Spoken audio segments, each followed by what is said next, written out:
ఓం శాంతి 15/2/2022 సాకార మురళి. మధురమైన పిల్లలారా, ఆత్మరూపీ దీపంలో యోగము అనే నేతిని వేస్తే ఆత్మ శక్తిశాలిగా అవుతుంది. ప్రశ్న: ఆత్మరూపీ బ్యాటరీలో శక్తిని నింపుకునేందుకు ఆధారమేది? జవాబు: ఆత్మరూపీ బ్యాటరీలో శక్తిని నింపుకునేందుకు బుద్ధియోగం యొక్క బలం కావాలి. ఎప్పుడైతే బుద్ధియోగ బలము ద్వారా సర్వశక్తివంతుడైన తండ్రిని స్మృతి చేస్తారో అప్పుడు బ్యాటరీ నిండుతుంది. ఎంతవరకు మీ ఆత్మ బ్యాటరీలో శక్తి ఉండదో అప్పటి వరకు జ్ఞాన ధారణ కూడా జరగదు. ఆత్మలో పూర్తి ప్రకాశం వచ్చేందుకు సమయం పడుతుంది. స్మృతి చేస్తూ చేస్తూ పూర్తి ప్రకాశం వచ్చేస్తుంది. పాట: రాత్రి ప్రయాణీకుడా అలసిపోకు. ఓం శాంతి. పిల్లలు పాట అర్థమునైతే విన్నారు. పిల్లలైన మీరు పగలులోకి వెళ్ళేందుకు ఇప్పుడు పురుషార్థం చేస్తున్నారు. కొత్త ప్రపంచంలో అయితే ప్రకాశమే ప్రకాశం ఉంటుంది. పాత ప్రపంచంలో అంధకారమే అంధకారం ఉంది. ఇది బ్రహ్మ యొక్క గాఢాంధకార రాత్రి. మీరిప్పుడు పగలులోకి వెళ్తున్నారు. బుద్ధి యోగాన్ని తండ్రితో జోడిస్తూ జోడిస్తూ అలసిపోరాదని తండ్రి పిల్లలకు చెప్తున్నారు. మీరు ఎంత బాగా యోగాన్ని జోడిస్తారో అంత ప్రకాశం వస్తుంది. ఆరిపోతూ ఉన్న ఆత్మరూపీ దీపం అనే జ్యోతి మళ్ళీ వెలుగుతుంది. ఆ విద్యుత్తులైతే వెంటనే కరెంటు వచ్చేస్తుంది. కానీ ఆత్మలో ప్రకాశం పూర్తిగా రావడానికి సమయం పడుతుంది. చివరికి పూర్తిగా వచ్చేస్తుంది. యోగాన్ని జోడిస్తూ ఉండండి. కారు బ్యాటరీ కూడా రాత్రంతా నిండుతూ ఉంటుంది. అలాగే ఇది కూడా ఒక కారు వంటిదే. ఇందులో ఇప్పుడు నెయ్యి సమాప్తమైపోయింది, అనగా శక్తి తగ్గిపోయింది. బాబానైతే పవర్ఫుల్ అని, శక్తివంతుడు అని లైట్ హౌస్, మైట్ హౌస్ అంటారు. ఈ బ్యాటరీలోకి బుద్ధి యోగ బలము ద్వారా తప్ప శక్తి వచ్చేందుకు సాధ్యము కాదు. సర్వశక్తివంతుడైన తండ్రితో యోగము జోడించడం ద్వారా బాబాలో ఉండే శక్తి మీ ఆత్మ బ్యాటరీలో పూర్తిగా నిండుతుంది. బ్యాటరీ నిండకుంటే జ్ఞానం కూడా ధారణ అవ్వదు. నన్ను స్మృతి చెయ్యండి, వారసత్వాన్ని తీసుకోండి అని బాబా క్షణక్షణము చెప్తారు. మన్మనాభవ ఎంత సహజమైన విషయం. మనుష్యులు రామరామ అని జపం చేస్తూ రామరాజ్యం కావాలి అని కోరుకుంటారు. కానీ అలా రామరామ అని జపిస్తూ ఉన్నంత మాత్రాన రామరాజ్యం రాదు. ఇలా రామరామ అని గంగానదీ తీరంలో కూర్చొని జపిస్తూ వస్తారు. రామరాజ్యము అని దేనినంటారు వారికి తెలియదు. తప్పక రాముడే రామరాజ్యాన్ని తయారు చేస్తారు. మనుషుల బుద్ధిలో సీతారాముల రాజ్యం వచ్చేసింది. ఆ రామరాజ్యంలో రాముడికే నెమ్మది లేదు, విశ్రాంతి లేదు. రాజైన రాముని పత్నియే అపహరించబడింది. మరి ప్రజల గతి ఏమిటి? ఇక్కడ కూడా రాజుల పత్నులు ఎప్పుడూ అపహరించబడరు. కానీ వారేమో రామసీతల గురించి అలా చెప్తారు. ఇవి చాలా అర్థం చేసుకోవాల్సిన విషయాలు. వాస్తవానికి రాముడు అని పరంపిత పరమాత్మున్నే అంటారు. మీరే తల్లి తండ్రి అని మహిమ కూడా చేస్తారు. ఏ తల్లి తండ్రుల కొరకు ఇలా పాడతారు? ఒకరేమో లౌకిక తల్లి తండ్రులు శరీరానికి, వారినైతే ఇలా మహిమ చెయ్యరు. తప్పకుండా పరంపిత ఎవరో ఒకరు ఉన్నారు కనుక మాత కూడా తప్పకుండా ఉండాలి. అందువలన పారలౌకిక మాతాపితలకే మహిమ ఉంది. సృష్టికర్త ఎవరు అని అడుగుతారు, వెంటనే గాడ్ ఫాదర్ అంటారు. కనుక వారు మాతాపితలు అని రుజువైంది కదా. ఈ సమయంలోనే ఇరువురు మాతాపితలు ఉంటారు. సత్యుగంలో కేవలం ఒకే మాతాపిత ఉంటారు. లౌకిక మాతాపితలు ఉన్నా ఇక్కడ మీరే మాతాపిత అని మహిమ చేస్తారు. ఈ సమయంలో పిల్లలైన మీకు తండ్రి ద్వారా అపారమైన సుఖం లభిస్తుంది. తర్వాత ఒకే తల్లి తండ్రులు ఉంటారు. పారలౌకిక మాతాపితల ద్వారా సత్యుగ ప్రాలబ్ధంలో అపార సుఖం లభిస్తుంది. కనుక ఆ మాతాపితలకే గాయనం ఉంది. అయినా అటువంటి తండ్రిని స్మృతి చేయడం పిల్లలు మర్చిపోతారు. బాబా వచ్చారు అని పిల్లలైన మీరందరికీ తండ్రి పరిచయం ఇవ్వాలి. ఎల్లప్పుడూ శివబాబా బ్రహ్మబాబా అని అంటారు. ప్రజాపిత పేరు అయితే ప్రసిద్ధమైంది. బ్రహ్మబాబా అలౌకిక తండ్రి, శివబాబా పారలౌకిక పరమపిత. వారు మళ్ళీ మాతాపితగా ఎలా అవుతారు? ఇవి చాలా గుహ్యమైన విషయాలు. ఎవరైనా వస్తే పరంపిత పరమాత్మ మీకేమవుతారు అని ప్రశ్నించండి. అంబ కూడా గుప్తమే, జగదంబ. ఈ బ్రహ్మ కూడా గుప్తమే. ఈ బ్రహ్మ పెద్ద తల్లి. లౌకిక తండ్రి గురించిన నామ రూప దేశ కాలములైతే అందరికీ తెలుసు. ఇప్పుడు మీరు వారికి పారలౌకిక మాతాపితల నామ రూప దేశ కాల కర్తవ్యాలను గురించి అర్థం చేయించండి. మమ్మాకు కూడా బ్రహ్మ పెద్ద తల్లి అమ్మ. పెద్ద మమ్మ ద్వారా, బ్రహ్మ ద్వారా పిల్లలను శివబాబా దత్తు తీసుకుంటారు కనుక మాతాపితలు బ్రహ్మబాబా శివబాబా కంబైన్డ్గా అవుతారు. వీరిని మాతాపిత అని లేక బాప్దాదా అని కూడా అంటారు. ఇతరులకు అర్థం చేయించేందుకు చాలా యుక్తులు అవసరం. పెద్ద బోర్డుపై ఇలా వ్రాయండి: నిరాకార పరంపిత పరమాత్మను. అందరూ స్మృతి కూడా చేస్తారు, కానీ వారు మాతాపితలుగా ఎలా అవుతారో తెలియదు. ఇంత మాత్రం కూడా మనుషుల బుద్ధి పని చెయ్యదు. ఎందుకంటే విషయాలు చాలా విచిత్రమైనవి. వీటిని తండ్రియే వచ్చి వినిపిస్తారు. ఓ పరంపిత పరమాత్మ అని ఆత్మ అంటుంది. వారు కూడా ఆత్మయే, కానీ వారు సుప్రీం అనగా పరమ శ్రేష్టమైన. వారు పరంధామంలో ఉంటారు. వారు స్వయంగా జనన మరణాలలోకి రారు.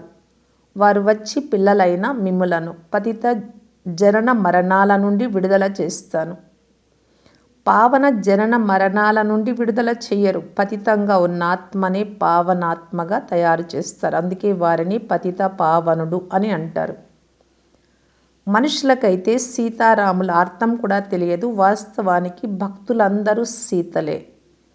ఒక్క ప్రియతముడైన పరమాత్మున్నే స్మృతి చేస్తారు. తండ్రి అంటారు, పిల్లలారా, ఈ సమయంలో పూర్తి ప్రపంచమంతటా రావణ రాజ్యం ఉంది. కేవలము లంకలోనే కాదు, రావణుడి భారతదేశంలోనే తగలబెడతారు. లంక హిందుస్థానంలో లేదు, అది బౌద్ధుల వేరే ఖండం. కనుక ఈ సమయంలో పూర్తి ప్రపంచమంతా రావణుని బంధనంలో ఉంది. పూర్తి ప్రపంచమంతటా రావణ రాజ్యం ఉంది. అర్ధకల్పం రామరాజ్యం, పరమాత్మ స్థాపన చేసినటువంటి స్వర్గరాజ్యం. అర్ధకల్పం రావణ రాజ్యం ఉంటుంది. అర్ధకల్పం పగలు, అర్ధకల్పం రాత్రి. ఇవన్నీ బుద్ధిలో ఉంచుకోవాల్సిన విషయాలు. ఈ సమయంలో మీరు రావణుడిపై విజయాన్ని పొందుతూ ఉన్నారు. ఎవరైతే పూర్తి విజయాన్ని పొందుతారో వారే అధికారులుగా అవుతారు. సత్యుగం ఆదిలో శ్రీ లక్ష్మీనారాయణల రాజ్యం ఉండేది. వారు ఈ స్వర్గ ప్రాలబ్ధాన్ని ఎక్కడి నుండి ఎలా పొందుకున్నారు? సత్యుగంలో చాలా తక్కువ మంది మనుషులు ఉంటారు. లక్షల అందాజులో ఉంటారు. యమునా నదీ తీరంలో రాజధాని ఉంటుంది. అక్కడ ఏ వికారాలు ఉండవు. వారు సంపూర్ణ నిర్వికారులు అని చెప్పబడతారు. సంతానం కూడా యోగ బలము ద్వారానే కలుగుతుంది. అక్కడ ఏడవడము, బాదుకోవడం ఏవి ఉండవు. కానీ మొదట ఈ విషయాలు తీసుకోరాదు. మొదట ఈ విషయాన్ని చెప్పండి ఎవరికైనా. నిరాకార పరంపిత పరమాత్మ మరియు ఆత్మలమైన మనం కూడా పరలోకము నుండి వస్తాము కనుక పారలౌకిక పరమపితతో మీకున్న సంబంధం ఏమిటి? ఇది తెలియజేయాల్సినటువంటిది మొట్టమొదటి విషయం. మొదట ఈ తండ్రి సంబంధాన్ని వెలికి తీస్తే తల్లి సంబంధం, వారసత్వ సంబంధం కూడా వెలికి వస్తుంది. ఒక్క బాబాను మరవడం వల్లనే అంతా మర్చిపోయారు. రావణుడు మొట్టమొదట తండ్రిని మరపింపచేశాడు. మళ్ళీ బాబా సహయోగంతోనే మీరు రావణుడిపై విజయము పొందుతారు. అర్థం చేయించేందుకు పాయింట్స్ అయితే చాలా ఉన్నాయి. ప్రదర్శనలో బాబా విషయమే ముఖ్యంగా అర్థం చేయించాలి. బాబా తర్వాతనే స్వర్గ రాజధాని రెండు వస్తాయి. తండ్రిని అర్థం చేసుకోకుంటే మీరు ఎంత తల బాదుకున్నా వారు ఏమీ అర్థం చేసుకోలేరు. పరంపిత అయిన తండ్రి నుండి వారసత్వం లభిస్తుంది. తండ్రి నుండి వారసత్వం లభిస్తే ఆస్తికి హక్కుదారులుగా అవ్వనే అవుతారు. త్రిమూర్తి చిత్రం చూపించి అర్థం చేయించడం చాలా సులభం. పైన తండ్రి ఉన్నారు, క్రింద వారసత్వమైన లక్ష్మీనారాయణలనగా విష్ణువు నిలిచి ఉన్నాడు. నన్ను స్మృతి చేస్తే ఈ వారసత్వాన్ని పొందుతారు అని బాబా అంటారు. బాబా మీరు నిరాకారులు, మీరు వారసత్వం ఎలా ఇస్తారు అని పిల్లలు అడుగుతారు. పిల్లలారా, నేను ఈ బ్రహ్మ ద్వారా ఇస్తాను. వచ్చిన వారందరికీ ఈ విషయాన్ని అర్థం చేయించండి. త్రిమూర్తులదే ముఖ్యమైన విషయం. త్రిమూర్తి బ్రహ్మకైతే ఏ అర్థము లేదు. వీరు నిరాకార శివబాబా వీరిని జ్ఞానసాగరులని అంటారు అని అర్థం చేయించాలి. బాబా అయితే నిరాకారులు. మరి లక్ష్మీనారాయణలకు వారసత్వం ఎలా లభించింది, ఎక్కడి నుండి వచ్చింది? ఇక్కడ మిమ్ములను మీరు విష్ణు కుమారులుగా చెప్పుకోరు, మీరు బ్రహ్మ కుమారీలుగా చెప్పుకుంటారు. బ్రహ్మపురి అని మనుషుల పురినే అంటారు.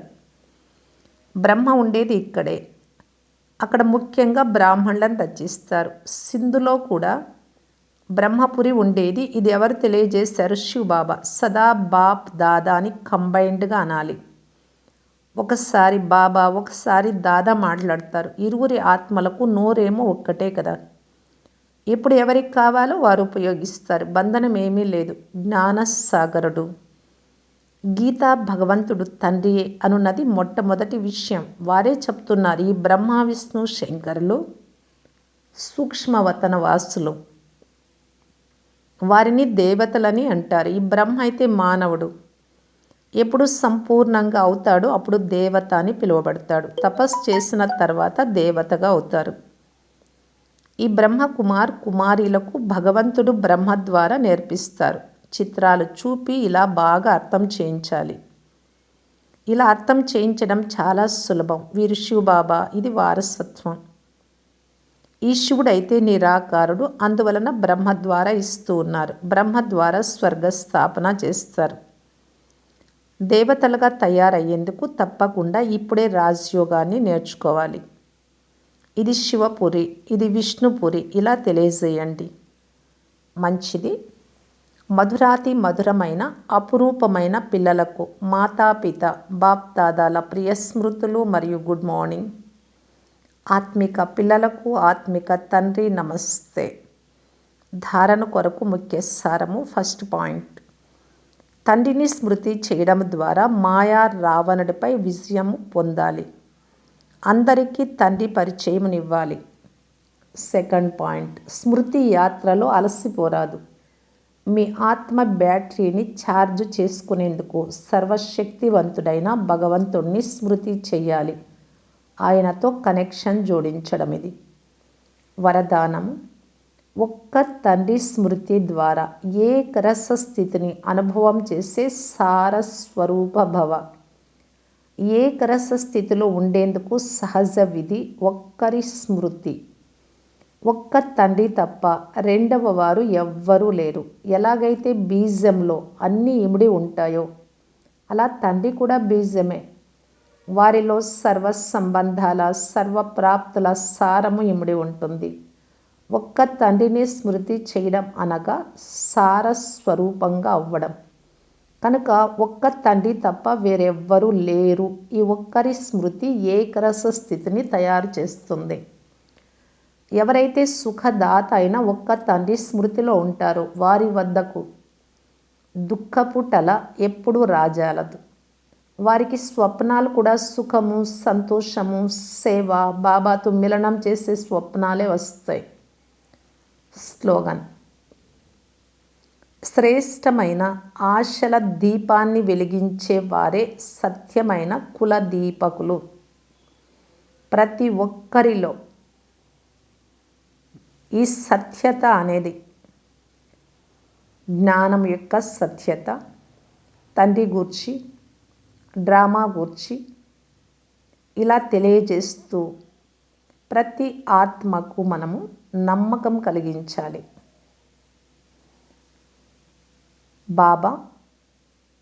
బాబా స్మృతి ఎంత పురుషార్థం చేస్తారో అంత ఉన్నత పదవికి యోగ్యులుగా అవుతారు. ఇలాంటి శ్రేష్టమైన ఆశల దీపాన్ని వెలిగిస్తూ ఉంటే వారే సత్యమైన కుల దీపకులు. మాతేశ్వరి గారి అమూల్యమైన మహావాక్యాలు. పరమాత్మ ద్వారా ఫస్ట్ లాటరీని ఎందుకు గెలుచుకోరాదు? కొంచెం పురుషార్థం చేస్తే మేము కూడా వైకుంఠంలో వస్తాం కదా అని చాలామంది మనుషులు భావిస్తారు. కానీ తండ్రి అయిన పరమాత్మ వచ్చారు కనుక పూర్తి వారసత్వాన్ని తీసుకునేందుకు సంపూర్ణ పురుషార్థం చేసి స్కాలర్షిప్ తీసుకోవడం విద్యార్థి పని అని అనుకోవాలి. కనుక ఫస్ట్ నంబర్ లాటరీని ఎందుకు గెలుచుకోరాదు? ఇదే విజయమాలలో కూర్చబడడం. ఇక్కడి హద్దు సుఖము తీసుకుంటాను, అక్కడ వైకుంఠంలో కూడా ఎంతో కొంత సుఖం తీసుకుంటాను అనుకొని 2 చేతులలో 2 లడ్లు పట్టుకొని కూర్చున్న వారిని మధ్యమ పురుషార్థులు, కనిష్ట పురుషార్థులు అని అంటారు. కానీ సర్వోత్తమ పురుషార్థులు అని అనరు. తండ్రి ఇవ్వడంలో వెనుకాడడం లేదు అంటే తీసుకునేవారు ఎందుకు తప్పించుకోవాలి? అందుకే గురునానక్ కూడా పరమాత్మ దాత సమర్థుడు, కానీ ఆత్మలకు తీసుకునే శక్తి లేదు. ఇచ్చేవారు దాతగా ఉన్నారు, కానీ తీసుకునేవారు అలసిపోతున్నారు అని అన్నారు. మేమెందుకు కోరుకోము, మేము కూడా ఈ పదవిని పొందుకోవాలి అని మీ మనసులో అనుకుంటారు. బ్రహ్మబాబా ఎంత శ్రమ చేస్తున్నారో చూడండి. అయినా మాయ ఇన్ని విఘ్నాలు ఎందుకు వేస్తుంది? ఇప్పుడు మాయ యొక్క రాజ్యం సమాప్తం అవుతోంది. మాయ మొత్తం సారమంతా తీసేసినప్పుడే పరమాత్మ వస్తారు. వారిలో అన్ని రసాలు నిండి ఉన్నాయి. వారి ద్వారా సర్వ సంబంధాల రసం అనగా రుచి లభిస్తుంది. అందుకే త్వమేవ మాతశ్చ పిత, మీరే తల్లి తండ్రి అనే మహిమ పరమాత్ముడిదే. ఈ మహిమకు సంబంధించిన సమర్పణ ఈ సమయానిదే. అందుకే అటువంటి సంబంధం ఏర్పడింది. ఓం శాంతి.